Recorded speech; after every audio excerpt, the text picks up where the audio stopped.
Hello and welcome to Independence, the FIEC podcast for church leaders all around the country, indeed all around the world. That's probably slightly ambitious, but there we are. My name is Adrian Reynolds. I'm head of National Ministries. I'm here with John Stevens today, who's our National Director. Hello, John. Hi, Adrian. And we are doing a little dive into the news, our regular In the News feature. We're a bit stripped down. This is 2 rather than 3. We'll talk about the Olympics a bit later, but I noticed in the Olympics there is a move towards stripped down sports. So it's rugby sevens, not rugby. There's basketball, but there's also 3 versus 3 basketball. And there's beach volleyball, which is 2 versus 2. So maybe we're the equivalent of the 3x3 basketball, the kind of the street version of In the News. There you are. Well, we've sent Phil on holiday, and we hope he's having a jolly good time in Norfolk. We have sent Phil on holiday. I've been on holiday, which is why I'm wearing a white shirt, if you're watching on video, just to try and show that I have a tiny bit of a tan. And you're off on holiday tomorrow. We're off on holiday tomorrow. So Holidays are good things, aren't they? Oh yeah, great things. I mean, 2 weeks in Cornwall. It's been a long period working kind of over the summer and spring. I think we all need to be refreshed. Holidays are a great time to be able to be kind of re-energized. So great time to spend together with family. Yeah. And just tell us a little bit about the theology. Is there a theology of holidays, do you think? Well, there's certainly a theology of Sabbath and rest. Yeah, that's right. I think through the Bible, just sort of actually you get a pattern in the life of Israel of sort of weekly rest and actually yearly festivals, which are actually times of celebration and times of joy. That's right. And I think from that point of view, that's a crucial human need we have. We're not meant to work kind of 24/7, 365 days of the year. You kind of actually think even on his missionary journeys, Paul was sent to Athens for a degree of rest and recuperation. Didn't quite work out like that. Indeed. But at least the principle was there of the need for some kind of rest and refreshment. Yeah. And guess what? Church goes on without you, doesn't it? It's very humbling going on holiday, I think, because you discover that church goes on without you. You come back and people tell you about the wonderful things that have happened, and you realise it's not about you. I think it's hugely important. We all need to learn that we are not indispensable. That's right. We are part of a body that God has given gifts to, and we are just a small part of that. Yeah. Now, you and I have both been at Keswick, at the Keswick Convention, and let's talk a little bit about that, because it's kind of a holiday, but not a holiday. I mean, some people treat it as more of a holiday than others. It's a kind of cross between a conference and a holiday, I guess. Is that how we could describe it? Yeah, it was the 3rd year that I've been there, so we had a great time. I was there with kind of my wife and 3 of our children. So it's a Bible convention with kind of main Bible readings, seminars, evening some meetings with preaching, worship, gathering together. But you can opt into as much or as little of that as you want to. Yeah. So I think like lots of people, we went to the main Bible readings, the evening meetings, did fun stuff in the afternoon. Just to be clear, the morning meetings and the evening meetings were also fun. Well, they were fun, but it's not the you know what I mean. We did sort of recreational things, taking advantage of kind of the great sort of facilities of the Lake District. Actually, the weather was fantastic. We on a couple of days climbed a couple of hills, which was great. I was reading in the paper today of a woman who allegedly is nearly 60 but has a biological age of 21.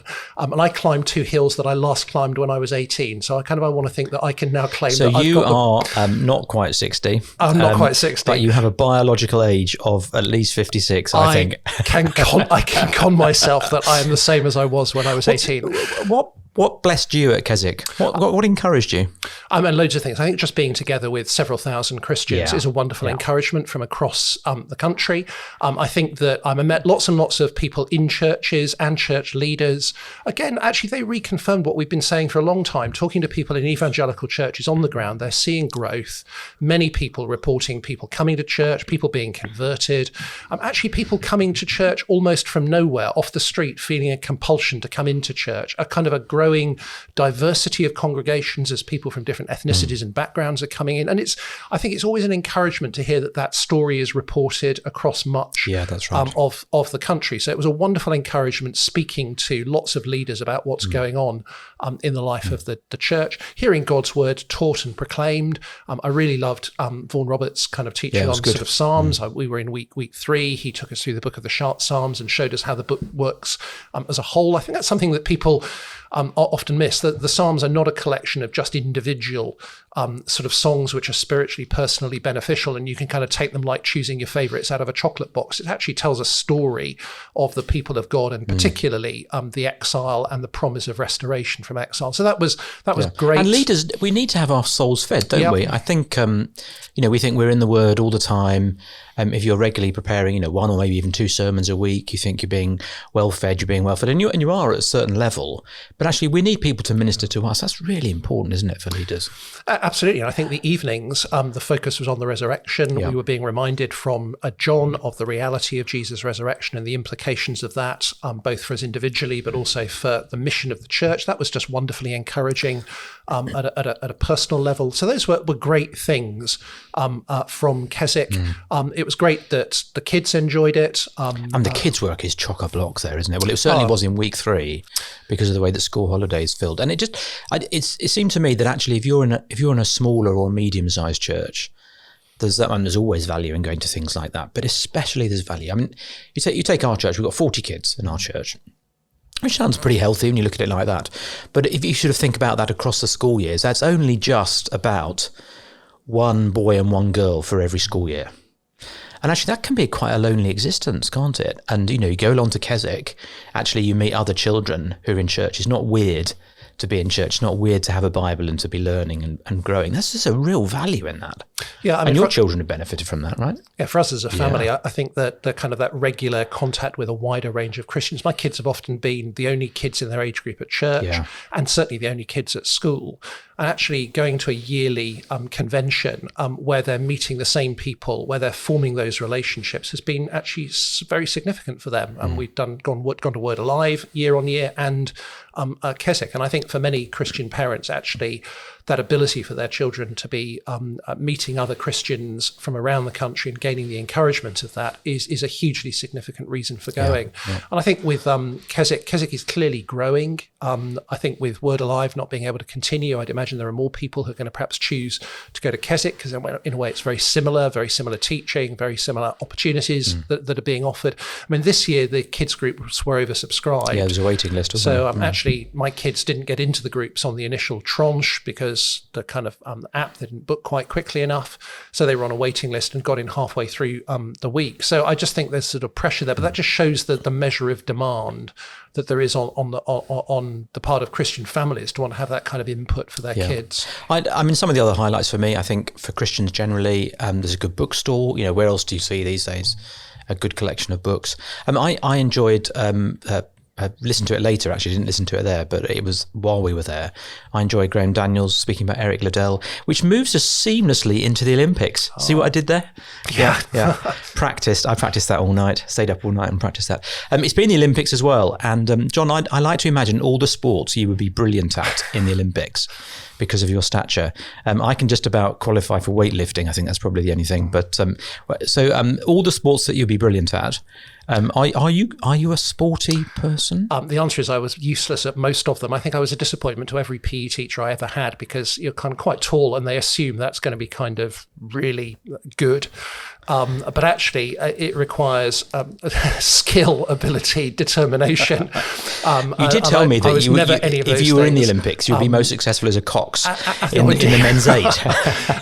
Athletics was possibly one of my worst things. Actually, at school, me attempting to do the high jump was actually seen as rather a comedy event, and I have deep memories of the whole class watching while I attempted to jump over the bar. So you have 2 very talented children when it comes to athletics, so I think it skipped a generation there. Did you enjoy watching it though? Oh yeah, it's good fun watching. I think sort of sport, there's sort of something exciting about watching the competition, watching the skill that's at play there. So yeah, I'm kind of a fan of watching sport. I mean, actually the main thing I played was cricket, so I was a little bit better at that. We'll come back to cricket later, maybe.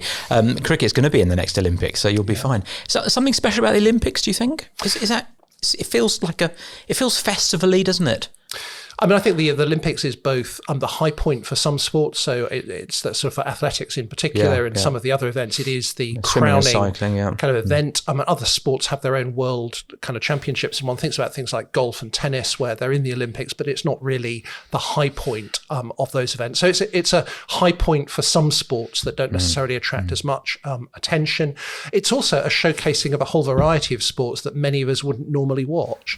So I think one of the things that's so gripping about the Olympics is you get an opportunity to see a whole variety of different sports that basically get no profile. Bouldering. At all. I mean, who knew? Bouldering. Oh, we think archery, shooting, handball. And at one level, actually, you can get drawn into all of those different sports, because I think there's something about the very process of competition, seeing who wins, watching skill, seeing whether it goes right, whether it goes wrong, that is actually gripping. And I think there's something very Christian about striving as well.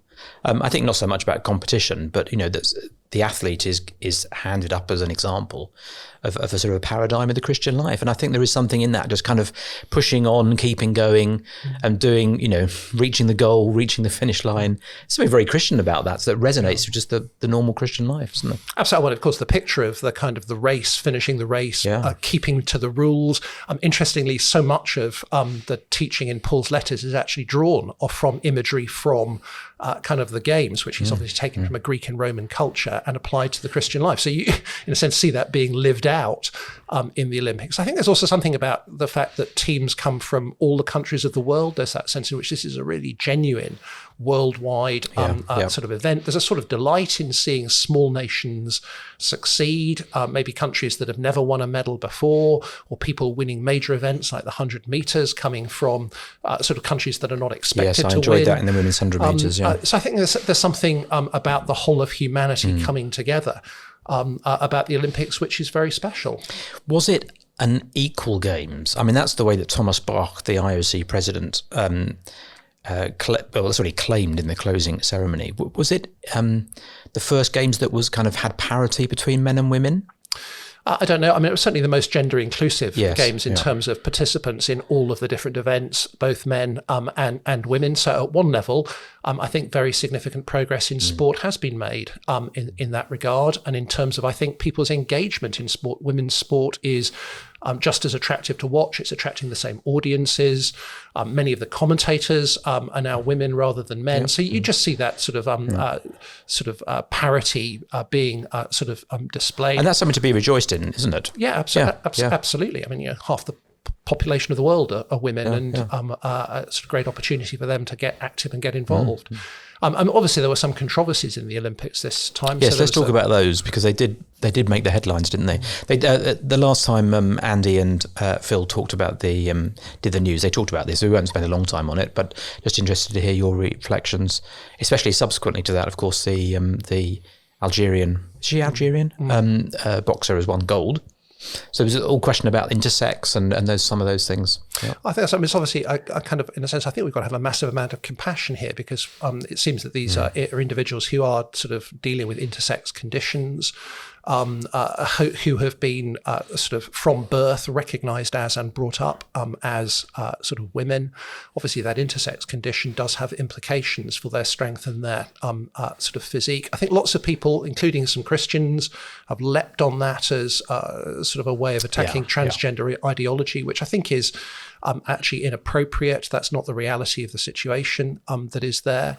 I think it is a difficulty. How are those who, as a result of being in a fallen world, have intersex conditions, where are they to fit in?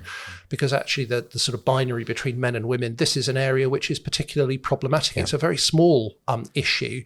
And I think there's a danger of it driving a wider ideology than that. But it needs to be recognised and dealt with the compassion that it deserves. And I think it's difficult because people therefore do have biological advantages over others. But it's not right to say that this is men pretending to be women. It's exactly the same as Caster Semenya, who is the South African 800 metre runner. My wife recently read her biography, and it's a very moving story, actually, of this sort of lady who was kind of born in South Africa in a rural village situation, had this kind of intersex condition. At one level, was totally unaware of that until kind of quite a late stage of competing, and then found herself being excluded from athletics. And I just think that we need to have a deep degree of compassion to those individuals, and recognise the difficulty for the sporting authorities as they seek to work out what to do about that. Yeah. Now, one of the countries I enjoyed watching, I think because of everything that's going on, or seeing athletes from, is Ukraine. So Ukraine had a team there. There were some Russian athletes competing, although they were competing under a neutral banner, all very political. And of course, the boxing that we talked about is all tied up because the IBA, the boxing, one of the boxing federations in the world, has been largely dominated by Russian officials over the last few years. So it's kind of the politics never gets far from sport, does it? But let's move from there to think about Ukraine, because in this last week there's been a significant development in what's happening in Ukraine and in Russia. It's 2 years now, which is extraordinary, really, to think about it. It's 2 years, isn't it, since Russia invaded Ukraine, and of course longer since it invaded Crimea as part of Ukraine. And in this last week, it seems to have shifted. The narrative seems to have shifted because Ukraine has now invaded. I don't know what language you'd use. There's an incursion into a very soft part of the border, which wasn't very heavily defended by Russia. So Ukraine is now in Russia. Russia's in Ukraine. Ukraine's now in Russia. What's going on there, John? It's in the world of geopolitics, sometimes it's difficult to know, isn't it, rationale? But what do you sense is going on there with that incursion? Well, I guess we can only judge on things that commentators are saying. What seems to be happening is that much of the war has become a rather static kind of battle on the front line with people in trenches and a war of attrition. And this seems to be an attempt to shift the momentum in some way. The Ukrainians have clearly decided to kind of go into Russia, and most commentators see this as being effectively the gaining of a bargaining chip. Yeah, it's a bit of leverage. Perhaps with a view to some kind of peace process in which we give back the territory we've conquered and you give back the territory that you've kind of taken. So I think that most people see this as being a strategy which is a way of seizing initiative. It's partly about exposing Putin's weakness and failures within the wider Russian public. And at one level, he hasn't been able to deny that this has happened. It's been covered, and there's been sort of criticism within the Russian media. But it's not as if Ukraine is going to be able to invade and occupy sort of Russia for the long term. So this is a way of it seems, gaining some kind of bargaining. Does that change how we think about it as Christians? I was just reflecting on this. We had a missionary prayer meeting this week, and we had a worker, I won't say his name, who serves in the east of Ukraine, in Kharkiv, and extraordinarily moving evening, telling us both about the atrocities and just the difficulties of living in the east of Ukraine, but also the extraordinary things that are happening in gospel terms. You have thousands of people turning to Christ, churches being planted. It was just really breathtaking and thrilling. And it just helped me think afresh. I guess you do become inured, don't you, slightly to the news that keeps coming round and keeps coming round. But does it shift our thinking? You know, when Ukraine was being invaded and defending herself, it felt like you kind of, you know, it was easier to be on her side. Now she seems more of an aggressor. Does that change the way we think about the whole situation, or should it not do? I mean, personally, I don't think it does. No. I mean, at one level, this is not an aggressive action. At one level, this is part of defending Ukraine and seeking to bring about an end to this conflict, I think. And at one level, I do feel that the Ukrainians, to some extent, have had to defend themselves with one hand tied behind their back. They've been supplied with weapons, but they've not been allowed to use those to hit targets in Russia, which has basically meant that the Russians have been able to have fairly secure supply lines, bases from which they can attack Ukraine. So when you're facing that kind of war, there's a need to be able to actually prevent the enemy from supplying its troops, launching air attacks or whatever. And gradually, Western governments have allowed Ukraine to use weapons in a more expansive way. Yeah. One of the consequences of that is that the Russians have had to move, for example, their aircraft further back from the front. There's also been massive changes in warfare. So the use of drones has been a huge change, and the Ukrainians have been developing their own incredibly cheap drones, but they seem to be mounting very significant deep strikes in Russia using drones. Just this week, actually, a couple of helicopters have been downed for the first time by using drones. So sort of warfare is changing. So I don't think we should see this as being fundamentally different. The Ukrainians don't have the objective of invading, occupying and taking over Russian territory. Helpful distinction to make. This is part of seeking to, in a sense, put pressure on the Russians to abandon their invasion. And I think, obviously, much depends on the Ukrainians observing international law and human rights as they undertake this incursion. If they were to be attacking Russian civilians, mistreating them in the area that they've sort of taken, then that would, of course, raise massive questions about them. I think one of the things that I found helpful listening to this this missions work on Tuesday was just to be reminded actually of the atrocities that there have all been one-sided.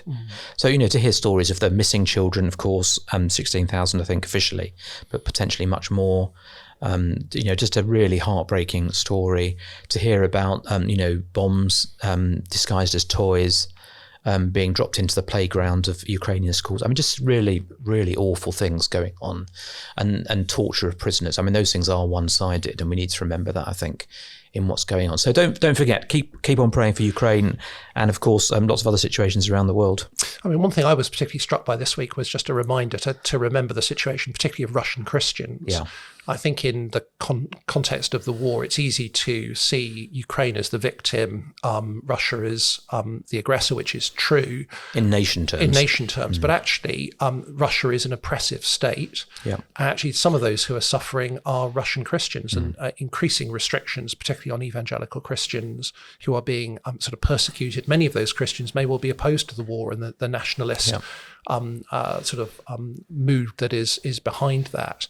So we mustn't forget that there are actually Russian Christians who are also experiencing persecution and oppression. And as we pray for Ukraine and rejoice in the gospel work that's going on in Ukraine, let's not forget our brothers and sisters in Russia who are facing really significant problems.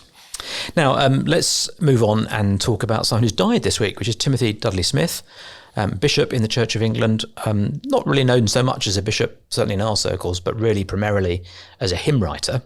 Died at age 97, and an extraordinary career, really, of writing hymns, starting really in the 60s, I guess, and through the 70s. And as a musician and a kind of an erstwhile hymn writer myself, though I've never been very successful, one publication to date, which is now disappeared from view, which is probably a good thing. A great admiration for Timothy Dudley-Smith, along probably with Chris Idle as more of a junior partner, but Timothy Dudley-Smith really just keeping the hymn alive, I think, through the 70s and the 80s, John, and an era where there was a move towards less content, less kind of richness in content. I was a Christian before you were, but I remember when I was first a Christian singing little kind of choruses in church, which were scriptural. There were verses of scripture, but they didn't really have a kind of a teaching context. They were just the verse of scripture set to music, and there were little ditties really.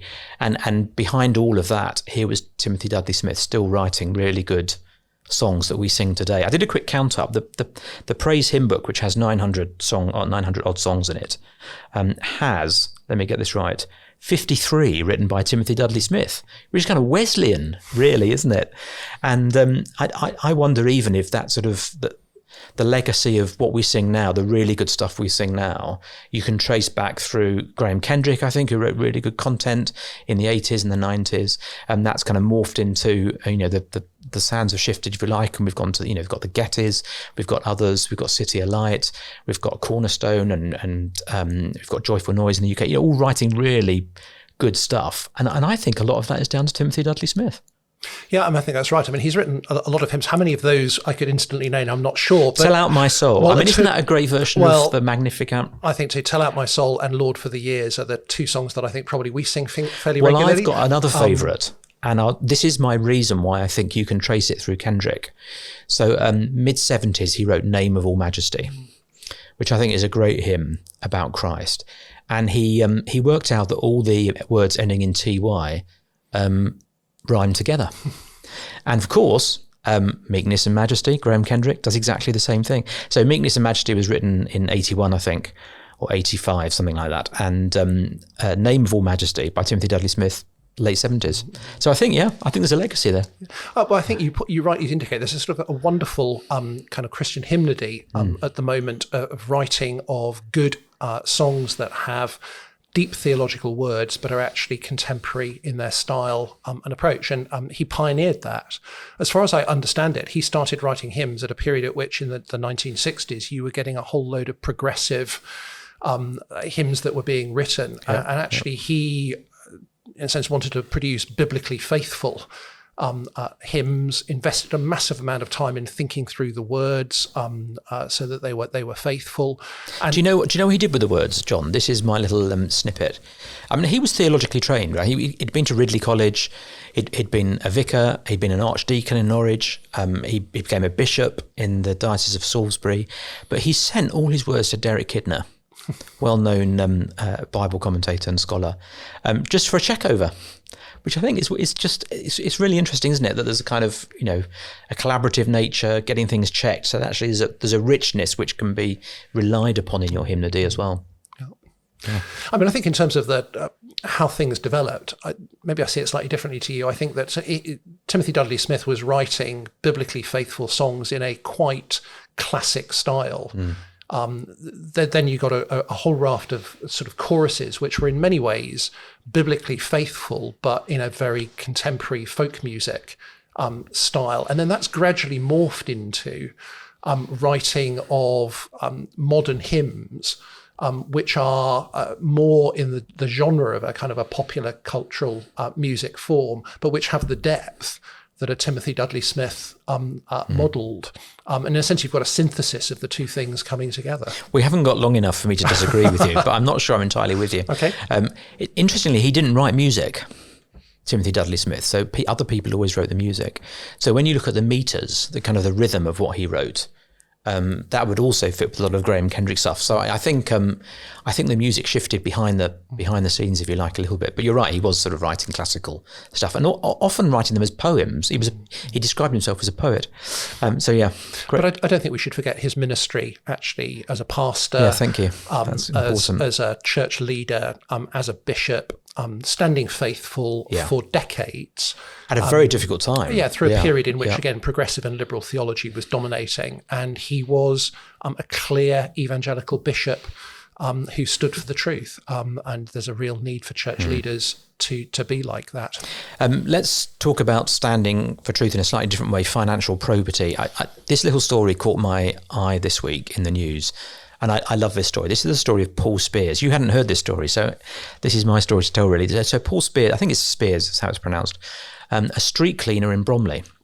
Doesn't work for Bromley Council, works for Veola. I think that's how you pronounce it, which is the kind of the contractor.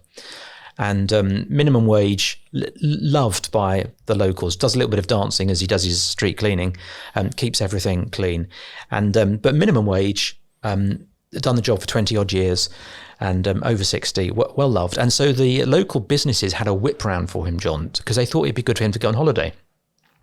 Couldn't afford a holiday, and they raised several £1,000s, which is kind of a token of their love for him. And they gave it to Veola so he could have a holiday. And Veola have a policy, as we do at FIEC and lots of other people do as well, they can't accept gifts. And employees are not allowed to accept gifts. And so Veola said, no, you can't have it. We're going to give the money to charity instead. An ensuing public outcry. And on the beach, the holiday company got in on it and realised there was a PR opportunity. And so they created a competition. And the criteria for the competition was you had to be over 60, you had to be a street cleaner, you had to work in Bromley, and you had to like Elvis, which meant that only one person could compete, which was Paul Spiers. So he entered the competition, and surprise, surprise, he won a voucher for £3,000 for a holiday with on the beach. And Veola still said, Paul Spiers said, I won't accept it unless my employer lets me accept it. Which is a remarkable thing to say. And Veola initially said no, and then there was it was in all the papers, and they realised this was a PR own goal. So they changed their minds. He's going on holiday. All's well that ends well. But the reason it stood out for me, not just because it's a nice story in the newspapers which are filled with bad news stories, but actually in this guy, I really warm to him. It's a model of financial probity, isn't it? That even when they kind of crafted this competition, he still wanted to say no, unless my employer says I can accept it, I won't. And I think we often talk when it comes to abuse of power abusive leadership positions, we think about sex and we talk about power, but in kind of Tim Keller's Money, Sex and Power trilogy, we often don't talk about the money. But it's a really important part of leadership integrity, isn't it? Oh yeah, absolutely. And actually, when we look at the Do you Bible, like the story, by the way? It's a great story, isn't it? I love the story. Store it up for an illustration. But when we think about the Bible, actually Jesus talks about money more than anything else. He does, that's right. You know, he recognises the sort of the threat of greed, the need for honesty. That's actually embedded within the Old Testament law. And you find in the New Testament, massive amount of attention is given to Paul's collection for the Christians in Judea from his Gentile churches. And again, as he writes, asking for people to give donations, there's a massive amount of material about how he's going to ensure probity, that money is given and used for the purpose for which it's given. So this whole question of guarding yourself against the love of money, which is corrupting. The false teachers very often in the Bible are motivated by money. I've just been reading sort of Numbers with the story of Balaam, who was lured by money and ultimately advised the Moabites. Yes, greed was his downfall, we read, the Israelites. So money is a very dangerous sort of temptation, and we need to guard ourselves against that. So I think that integrity that he showed is a model. As you say, lots of employers and indeed the FIEC, we would have policies that would be against taking gifts. So we pass on things that we receive, preaching gifts to the FIEC. We don't treat that as a second source of income on top of what we are paid. I guess the story, it seems to me, cuts at probably several levels. There's the integrity of the individual involved in this case. There's a warning against the kind of creating schemes to try to get round what probity would be there. So on actually, the beach, the attempt on the beach trying to do that. Again, how easy it is. I mean, we see that in sort of tax avoidance sort of schemes. As Christians, we've got to be careful not to try to come up with wheezes that basically what do you think? I mean, I don't think many leaders of churches are going to have non-dom status. What are some of the financial temptations? Let's make it real. What are some of the financial temptations for church leaders? Do you think? Well, I mean, at one level, church leaders who basically take the cash straight out of the collection. Seen that happen. That's an easy way if you have money given in that particular form. There are questions of whether they're sort of honest in the way that they deal with taxation. Ministers of religion often have to complete their own tax forms, so that's an opportunity for honesty or dishonesty in terms of what's claimed and what's not. Honesty in expenses. And what is claimed. Those are some issues. For some, it's at the opposite end of the spectrum, essentially demanding sort of salaries that are completely unjustified. We see that with some of the prosperity teachers in terms of the amount that they believe that they're entitled to and that they take. So there's a lack of self-restraint.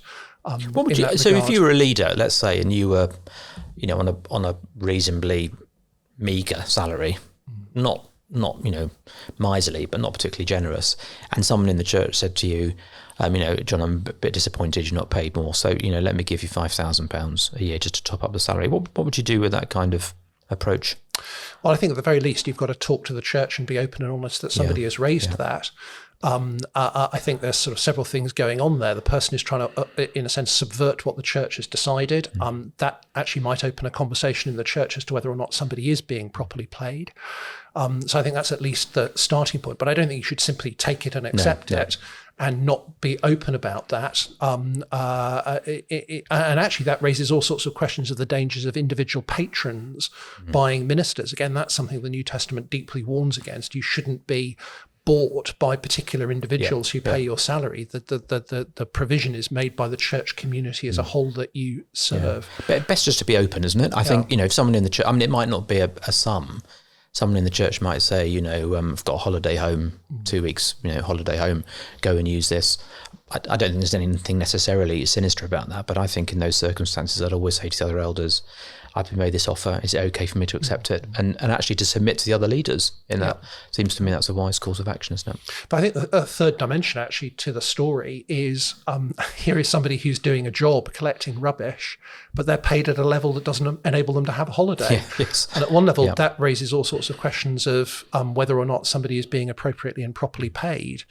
you would hope that somebody who is working full-time in that way and is so valued by their community is actually receiving a salary that's sufficient for them to be able to do that. The reality is there are many who are working for churches who are significantly underpaid. Because churches, especially are not in secondary generous. roles these days, it's not just the senior pastor. It's very often a youth worker or a women's worker who might be on minimum wage. So that the biblical injunction that the worker deserves their wages and a generosity in provision is actually designed to prevent people being put in that place of temptation. And I think there are lots of churches that, in a sense, try to do things on the cheap. Or maybe they try to do more than their resources would really enable them to do well. And the consequence is that workers are expected to live with relatively sort of small salaries. John, we're out of time. Always good to chat about this stuff. Now, you need to go off and hone your triple jump skills. You're going to the beach, aren't you? So I think you probably could work on the triple jump. And who knows, LA 2028, we might see you there. Have a great holiday, John. Thank you very much. We appreciate you and affirm you, brother, for all you do. Thank you so much. And we'll see you back in a few weeks' time. And thank you for joining us on this episode of In the News and the Independence podcast. And we look forward to seeing you again soon. Please do rate and review. Helps people find us. And we'll catch up with you very soon.